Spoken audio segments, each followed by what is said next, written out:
हमेशा पहले भी कहता हूँ, कई बार कहता हूँ कि जितने भी बम धमाके होते हैं, जितने भी टेररिस्ट पकड़े जाते हैं, उनमें से मेरी जानकारी में जितने आए हैं उनमें पुलिस खुद ही आतंकवादियों को प्लांट करती है, खुद ही उनको गिरफ्तार करती है, खुद ही बम धमाके करती है। मेरी नॉलेज में, मैंने आईबी को भी इस बारे में लिखा, मैंने भारत के राष्ट्रपति कलाम साहब थे उनको सबूत दिए।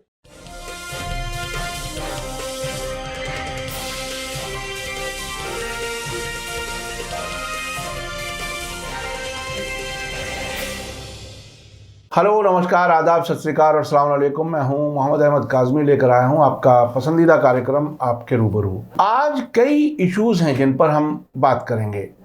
प्रधानमंत्री नरेंद्र मोदी जी ने उत्तर प्रदेश के जो चुनाव का अभियान चल रहा है उसमें एक बात कही, ये कहा कि साइकिल पर बम लगाया जाता है और समाजवादी पार्टी का आतंकवादियों के लिए काफ़ी नरम रवैया है। ये बात उन्होंने कही चुनाव के कैंपेन के दौरान हरदोई में।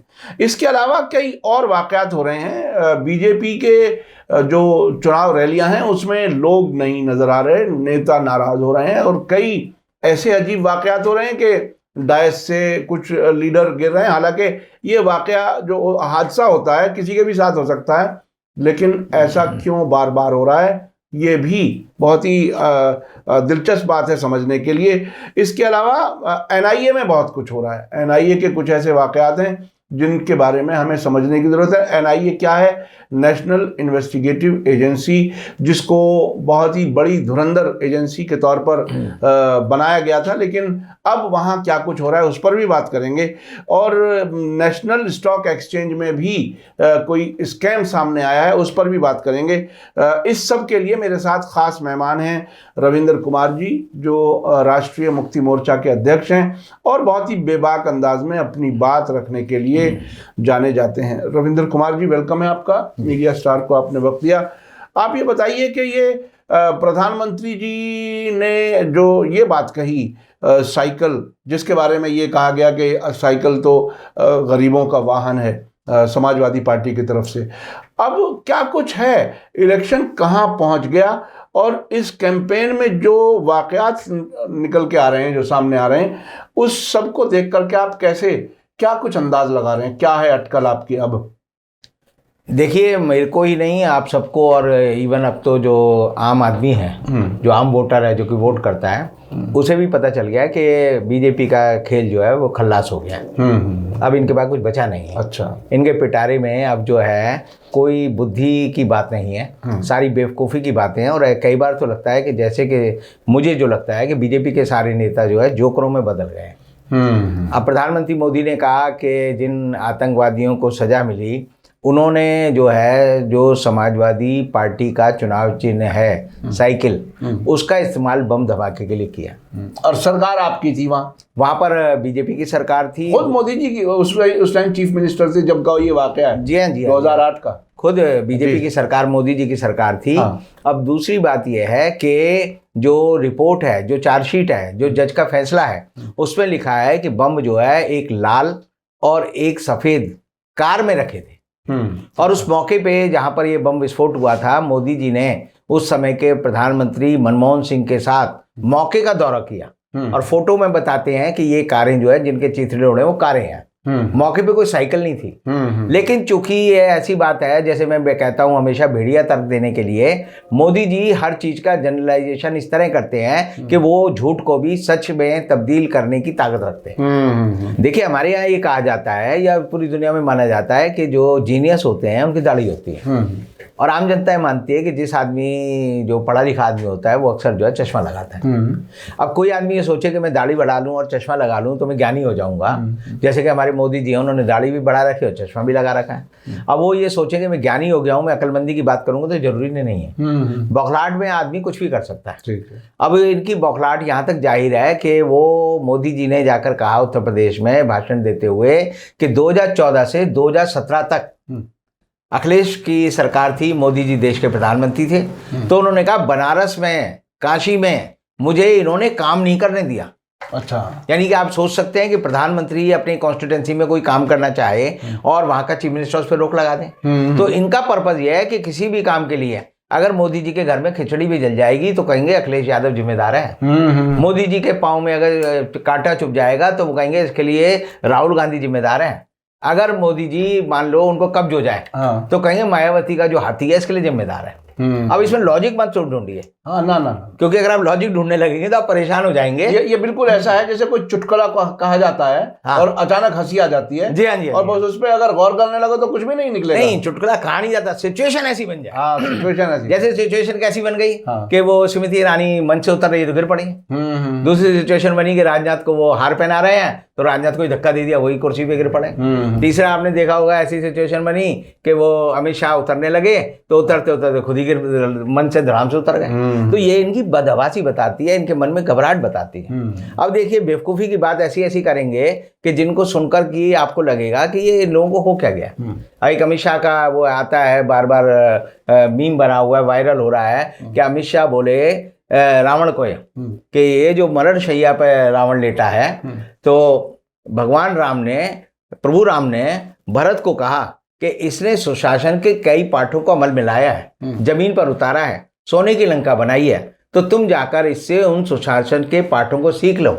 और निसंकोच बिना किसी डर के, बिना किसी हट के उदारता से रावण ने भरत को सुशासन के पाठ पढ़ाए। अब जो भी आदमी गोस्वामी तुलसीदास की रामचरितमानस पढ़ेगा, रामायण पढ़ेगा, तो उससे पता चलेगा कि ये घटना तो हुई नहीं। क्योंकि ये लोग इतने डरे हुए हैं कि किसी भी घटना को कहीं भी जोड़ देते हैं और जोड़ ही नहीं देते बल्कि उसे मानते हैं कि सिद्ध कर देते हैं। और वहां जो जनता बैठी होती है वो मूर्खता से इनकी बात सुनती है। वो मूर्खता से इनकी बात इसलिए सुनती है क्योंकि उसने मूर्खता इनकी देख ली है और मूर्खता में वो शामिल हो गई है। अब इसी हालत में आप देखेंगे कि वो यहाँ तक मशीनें भी जो है वो इनके खिलाफ हैं। अब जगत प्रकाश नड्डा जो है अभी एक यूपी में भाषण देने गए और वहां पर जो माइक की जो है ऐसे करने लगा जैसे वो पाद मार रहा हो। तो आप देखें खुद कि आपको लगेगा ये नड्डा जी को हो क्या गया। नड्डा जी कभी इधर देखते हैं कभी उधर देखते हैं। अच्छा, किसी पे गुस्सा भी नहीं निकाल सकते, कुछ रिएक्ट भी नहीं कर सकते।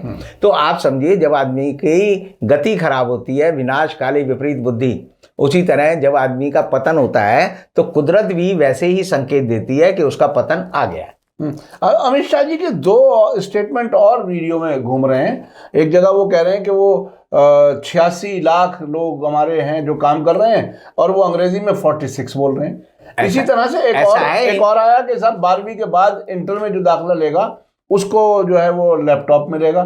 तो इस हद तक क्या है, कुछ मतलब क्या कुछ हो गया है। अमित शाह एक तरह से आप समझिए ये सारे लोग हैं, ये अनपढ़ जाहिल हैं।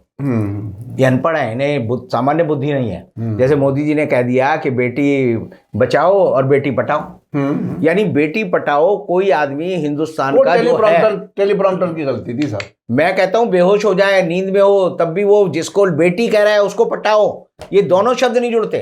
लड़की पटाओ तो समझ आता है, औरत पटाओ समझ आता है, बेटी कह के अगर आदमी कहे पटाओ तो सोचो इस आदमी के जो हमारे जो 3 मस्तिष्क होते हैं, एक कॉन्शियस माइंड होता है, एक सबकॉन्शियस होता है, एक अनकॉन्शियस होता है, कि इसके अनकॉन्शियस माइंड में भी बढ़ा हुआ है कि बेटी पटाओ।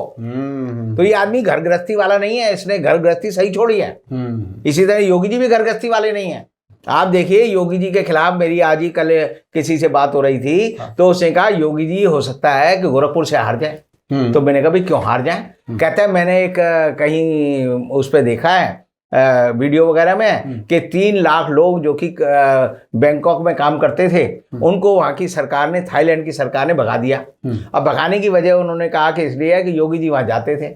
तो मैंने कहा ये बात तेरे को कैसे पता चली। कहता है जी ये बड़ी चर्चा हो रही है सब में। तो मैंने कहा कि इससे उनके वोटर जो हैं 3 लाख वोटर वो योगी जी को वोट क्यों नहीं देंगे। कहते हैं उन्होंने उनका रोजगार छीन लिया। तो मैंने कहा रोजगार तो योगी जी ने और मोदी जी ने पूरे यूपी में 3 करोड़ लोगों का छीन लिया, तो क्या वो उनको वोट नहीं देंगे। कहते जी ऐसा है कि कहने के लिए तो झूठे लोग तो कह सकते हैं कि जब हमारा रोजगार छिन गया, पेट्रोल जो है 200 रुपये हो गया, तेल जो है 365 रुपये किलो हो गया, देसी घी जो है 600 रुपये किलो हो गया, लेकिन वो जो है इनके सिखाए हुए गुर्गे हैं। आम जनता इनको वोट नहीं देगी क्योंकि जिसका पेट पे लात पड़ती है वो जानता है कि पेट की लात जो है कितनी परेशान करती है। और पेट की लात तो कई तरह से सामने आई है। जो रेलवे एग्जाम हुए थे उसमें स्टूडेंट्स ने प्रोटेस्ट किया, उसके अलावा बहुत जगह जगह पर ये बेरोजगारी का तो एक इशू बहुत ही खतरनाक किस्म का है। जो गांव-गांव और शहर-शहर सामने आ रहा है। अब ये अभी नेशनल स्टॉक एक्सचेंज में एक कोई बड़ा घोटाला सामने आया, वो क्या कुछ है? चूँकि ये इकोनॉमी की बहुत ही अहम स्तंभ होते हैं किसी भी देश में। ये नेशनल स्टॉक एक्सचेंज का क्या कुछ है तमाशा, क्या देखिए है? ऐसा है, जब हर्षद मेहता का घोटाला आया 1992 में, और उस घोटाले के बाद जो है ये तय किया गया कि नेशनल स्टॉक एक्सचेंज की स्थापना की जाए। पहले स्टॉक एक्सचेंज अलग अलग जगह थे, Mumbai stock exchange, Delhi stock exchange, Kanpur stock exchange, ऐसे अलग थे। जी जी। और तब ये तय किया गया कि एक नेशनल स्टॉक एक्सचेंज बनाया जाए और उसे कंपनी के रूप में रजिस्टर्ड किया। तो एक महिला है जिसका नाम है चित्रा रामकृष्ण, वो शुरू से नेशनल स्टॉक एक्सचेंज के साथ जुड़ी रही। उसको जो है 2013 में वहाँ का जो है CEO बना दिया गया, फिर बाद में वो चेयरमैन बन गई, MD बन गई। और उसके बाद जो है उस औरत ने वो जो घोटाले किए, वो किसी भी लिमिटेड कंपनी, जैसे आप कहते हैं कि जितनी सरकारी बड़ी कंपनियां होती हैं या प्राइवेट बड़ी कंपनियां होती हैं, अगर उनमें घोटाला होता है तो क्या करते हैं, उसके बोर्ड को सुपरसीड कर देते हैं। अब तो जो ABC कोड आया है, जिसमें बैंकरप्सी कोड है जिसे हम बोलते हैं, उसमें आप देखेंगे कंपनी के पूरे बोर्ड और डायरेक्टर को हटा दिया जाता है, कंपनी को बेच दिया जाता है और बेच के जो है नए ग्रुप को दे जाता है। अच्छा। तो बड़ी बात नहीं है कि आने वाले समय में आपको पता चलेगा कि NCLT में केस गया और NSE को जो है उसके बोर्ड को सारे को सस्पेंड कर दिया गया, और ये कंपनी जो है या तो टाटा के पास पहुंच जाएगी नेशनल स्टॉक एक्सचेंज, या ये अडानी के पास पहुंच जाएगी, या ये अंबानी के पास पहुंच जाएगी। ये बड़ी बात नहीं है। ये जो घोटाला अब आ रहा है, ये जानबूझकर इस समय बताया गया है। घोटाला अब से नहीं चल रहा, घोटाला 2013 से चल रहा है। 2017 में पता चल गया कि ये घोटाला हो रहा है। सेबी ने इसकी जांच की। अर्नेस्ट एंड यंग जो है एक वो कंपनी है जो ऑडिट करती है, उसे ऑडिट करके 2019 में कहा कि इसमें ये घोटाले हुए हैं, लेकिन सेबी चुप बैठी रही। यानी आप ये समझिए सेबी सबसे बेईमान एजेंसी है, किसी आदमी की हिम्मत है सेबी को कहे।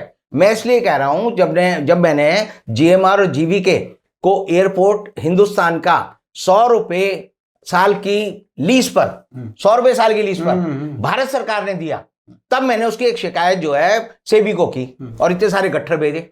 सेबी की एक्नॉलेजमेंट मेरे पास है, मोहर लगी है। और जब मैं RTI लगाता हूं तो कहते हैं जी आपकी कोई RTI ये नहीं मिल रही, आपकी कंप्लेंट मिल रही। तो सेबी सबसे बेईमान एजेंसी है। सेबी जो है अंबानी से मिली हुई है, सेबी जो अडानी से मिली हुई है, सेबी जो टाटा से मिली हुई है, सेबी जो है सारे जो चोर हैं उनसे मिली हुई है। अच्छा, तो ये जो आपने बात बताई, नेशनल स्टॉक एक्सचेंज चला जाएगा इन लोगों के हाथ में, तो इसका तो सीधा सीधा मतलब ये होगा कि जिस कंपनी को ये जीना चाहें वो जिंदा रहेगी, जिसको चाहेंगे मार देंगे। ये तो इस हद तक बात पहुंचेगी। फिर तो सब कुछ अपना ही अपना होगा, किसी और को रहना ही नहीं है, मैदान में कोई रहेगा नहीं। बिल्कुल, आप नहीं समझे, ये देश जो है बिक चुका है।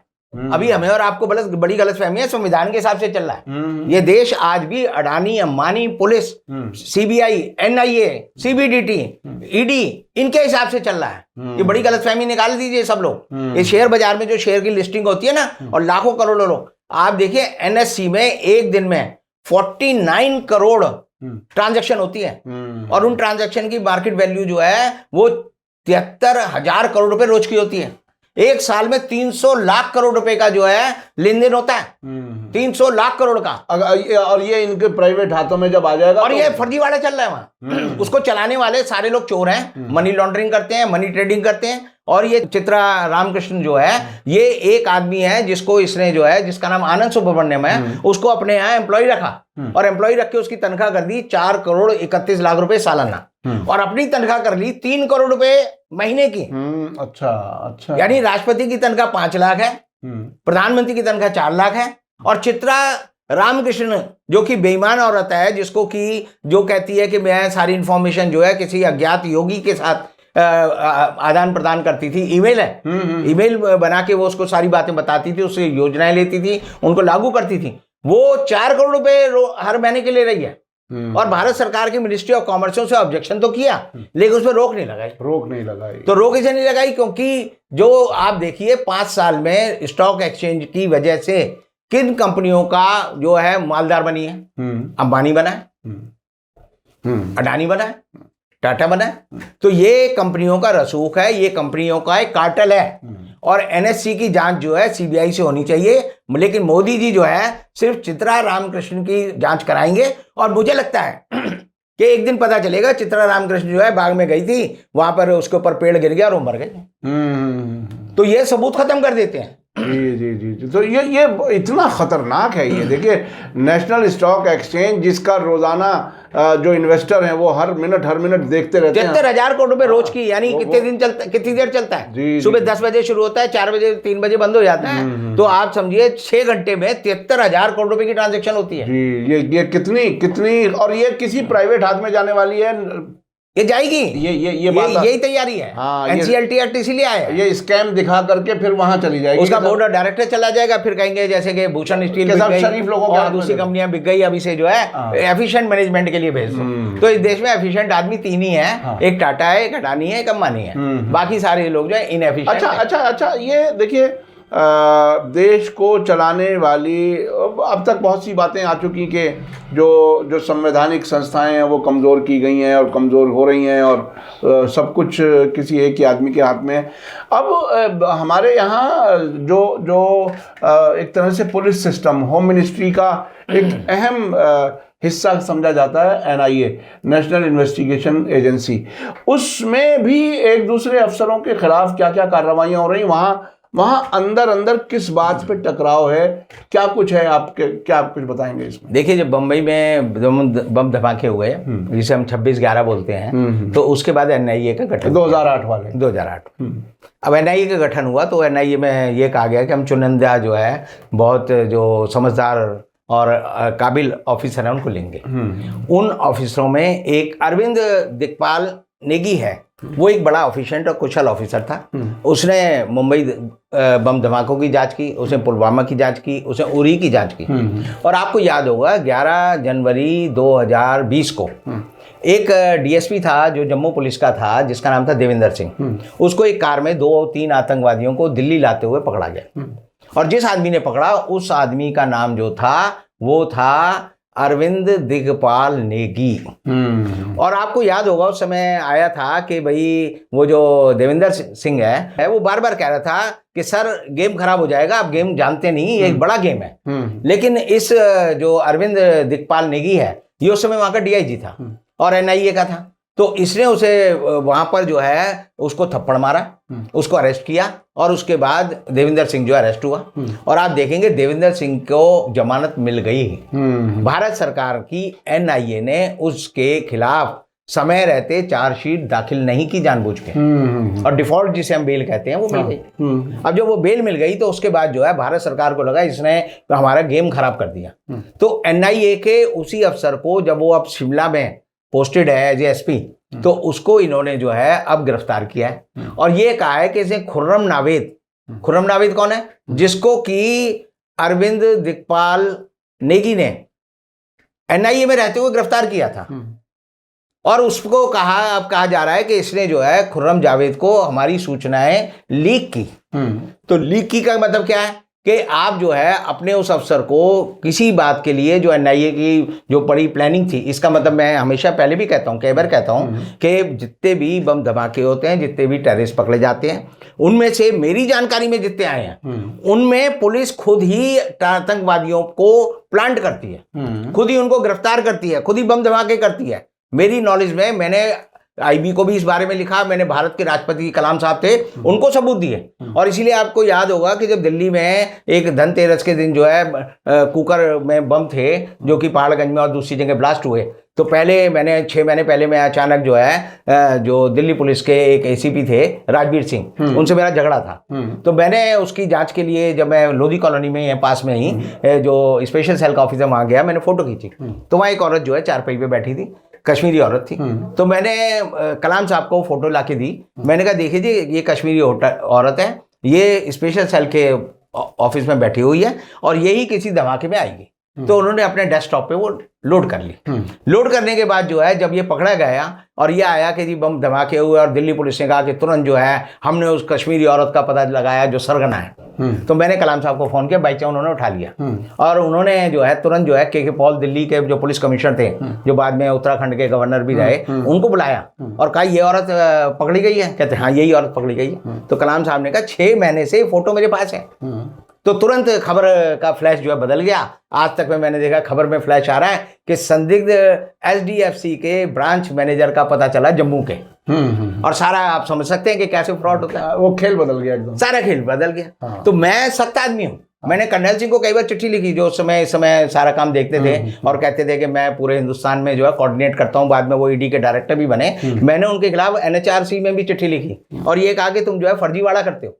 तो हिंदुस्तान में जितने जो टेररिस्ट आतंकवादी हमले होते हैं आधे तो स्टेट स्पॉन्सर्ड होते हैं। ये बहुत बड़ी बात है। मेरी एक पुरानी लड़ाई और है, वो मैं बताऊंगा तो एक लंबी कहानी हो जाएगी। जी। तो उसमें कैबिनेट सेक्रेटरी ने माफी मांगी कि आप भारत के हितों को ध्यान में रखते हुए अपना ये मुकदमा वापस ले लो। भारत के हित ये हैं कि नकली वो कराए जाएं आतंकवादी घटनाएं और उसमें लोगों को पकड़ लिया जाए, ये भारत का हित है। देखिए ऐसा होता है, टेररिस्ट को पकड़ना बड़ा मुश्किल होता है। हाँ। असली टेररिस्ट को। हाँ। आप देखिए एक फिल्म आई थी अभी, आपने देखी होगी, फैमिली मैन, जो तमिल इलम वाले टेररिस्ट जी। और हमारी फौज के बीच थी। और बड़ी 7, 8, 9 उसके एपिसोड थे। अच्छा। और मैंने वन गो में रात को 11 बजे से बैठ के सुबह 4:30 बजे तक देखे। अच्छा। इतनी इंटरेस्टिंग थी। अच्छा। और वो बताती है कि किस तरह जो ये मछुआरे होते हैं उनकी क्या ताकत है, कैसे वो लड़ते हैं, कैसे फाइट करते हैं। हमारी जो पीस कीपिंग फोर्स है जो हमने श्रीलंका में भेजी, वो तमिल टाइगरों से और तमिल जो मछुआरों से लड़ नहीं पाई। हमें उसको कंप्रोमाइज करना पड़ा। बिल्कुल। तो आप समझिए कि ये जो अब जो अरविंद दिग्पाल नेगी के मामले को दबाने के लिए उलझुल बातें की जा रही हैं। इसकी खबर आती है छोटी सी, एनआईए वाला पकड़ा गया, चित्रा रामकृष्णन की, ये इतनी सी खबर आती है। ये बड़ी खबरें हैं जिन पर देश को, देश के न्यायालय को, देश के लोगों को सोचना चाहिए कि आपके देश को ये लोग किस तरह चीथड़े कर कर खा रहे हैं। और इसीलिए मैं कहूंगा कि ये जो सारा यूपी का चुनाव है, ये यूपी का चुनाव में ये जो बेवकूफी के जो आप समझते हैं ना, हम समझते हैं कि बेवकूफी की बात की जानबूझ के कहते हैं ताकि हमारा ध्यान उधर लग जाए। जी। सीरियस बात हम सोच ही ना पाए और सही फैसला ना लें वोटिंग के वक्त पर। वोटिंग का फैसला तो देखिए, वोटिंग का फैसला तो हो चुका है। जनता इनको हरा चुकी है। जनता इनको हराने के मूड में है। जनता इनको पकड़ पकड़ के पीट रही है। जनता इनकी गाड़ियों को चलने नहीं दे रही। खुद आपने देखा होगा कि वो अमित शाह कह रहे हैं कि चलो शो खराब हुआ है, बंद करो, क्योंकि उस शो में जनता नहीं आई। जी। 3000 पुलिस वाले ही जो थे अमित शाह के, दाएं भी थे बाएं भी थे, एक जनता का आदमी नहीं आया। तो जब जनता नहीं आई तो उसने कहा सारा खेल खराब हो गया, वापस बंद करो। तो इनकी जो है हर तरह से समझिए इनका तंबू उखड़ चुका है। और बीजेपी के तीनों नेता, चाहे वो मोदी जी हों, चाहे अमित शाह हों या योगी जी हों, तीनों को पता है और आरएसएस को पता है कि अब हमारे बुरे दिन शुरू होंगे। और इसीलिए जो है साम दाम दंड भेद या जितनी भी आप समझिए, अभी अमेरिका ने यूएनएचआरसी, यूनाइटेड नेशन की जो ह्यूमन राइट की बॉडी है, उसको कहा है कि रशिया प्लान कर रहा है कि यूक्रेन में वो जो है वहां के चुनिंदा लोगों को मारे, वहां पर कब्जा कर ले और वहां पर जो है गृह युद्ध करके उस पर कब्जा कर ले। तो जब वो खबर मैं भाई बीच में से पढ़ रहा था, जी। ऊपर की हेडिंग में नहीं पढ़ी, मैंने बीच में पढ़ी कि चुनिंदा लोगों को मारेंगे और कब्जा कर लेंगे, हिंसा फैलाएंगे। तो मैंने कहा तो आरएसएस की भूमिका लगती है। फिर मैंने सारा पढ़ा तो ये मैंने कहा तो पुतिन भी यही कर रहा है। तो इसका मतलब जो है सारे तानाशाह जो है दुनिया में एक ही तरह से सोचते हैं और जो सोचने वाले लोग हैं वो उनके खिलाफ है। वो हमारे खिलाफ भी है, आपके खिलाफ भी है, हिंदुस्तान के हर उस आदमी के खिलाफ है जो अकल की बात करता है। इन्हें मूर्ख चाहिए, मूर्ख ही ये पैदा करते हैं और मूर्ख ही बना के रखते हैं। ये इनका एक मूल मंत्र है। और मूर्ख रख करके ही तानाशाह बाकी रह सकता है। अगर लोग पढ़े लिखे होंगे, सोचे समझेंगे, तो इनकी खाट उखड़ जाएगी। बिल्कुल, खटिया उखड़ जाएगी, खटिया उल्टी हो जाएगी। बहुत बहुत शुक्रिया रविंद्र कुमार जी, आपने मीडिया स्टार वर्ल्ड के दर्शकों को ये सब बातें बताई, खास तौर पर जो आपने एजेंसियों के जरिए आतंकवाद की बात आपने बताई, ये बहुत ही अहम है। इस पे सबको गौर करने की ज़रूरत है और जो हुकूमत में बैठे हुए लोग हैं उन्हें ज़रूर समझना चाहिए और सही करने की कोशिश करनी चाहिए। हर इंसान को शांति के साथ, अमन के साथ रहने का हक है। अगर वो छीन रहा है कोई तो ये गलत बात है, ऐसा नहीं होना चाहिए। नाइंसाफ़ी से बड़ी बड़ी बादशाहतें गिर जाती हैं, ख़त्म हो जाती हैं, तो इससे बहरहाल बचना चाहिए। बहुत बहुत शुक्रिया रविंद्र कुमार जी, आपने समय दिया। इसी के साथ मुझे दीजिए इजाज़त। धन्यवाद, शुक्रिया। जय भारत, जय हिंद। मीडिया स्टार वर्ल्ड के और वीडियो देखने के लिए हमारे चैनल को सब्सक्राइब करें और सीधे नोटिफिकेशन पाने के लिए बेल आइकन दबाएं। और अगर हमारी खबर सच्ची और अच्छी लगे तो अपने व्हाट्सएप, इंस्टाग्राम, फेसबुक और ट्विटर अकाउंट पर जरूर शेयर करें।